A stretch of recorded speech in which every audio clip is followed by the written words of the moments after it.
জুমাবার রাতের আমল। জুমাবার মুসলমানদের কাছে একটি কাঙ্ক্ষিত দিন। আরবি হিসেবে তারিখ শুরু হয় পূর্ববর্তী সন্ধ্যার পর থেকে। সেই হিসেবে বৃহস্পতিবার দিবাগত রাতটি জুমাবারের অন্তর্ভুক্ত, আর শুক্রবার সন্ধ্যায় জুমাবার দিনটি শেষ হয়।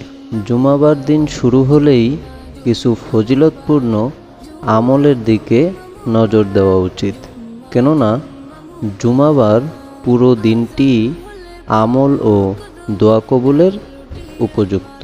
আল্লাহ আমাদের সকলকে বেশি বেশি আমল করার তৌফিক দান করুন, আমিন। জুমাবার রাতের আমল সম্পর্কে আগামী সপ্তাহে নতুন আলোচনা আসবে ইনশাআল্লাহ। এরকম নতুন নতুন আমল সম্পর্কে ধারণা পেতে চ্যানেলটি ফলো করে রাখুন এবং ভিডিওটি ভালো লাগলে লাইক, কমেন্ট, শেয়ার করে পাশে থাকুন।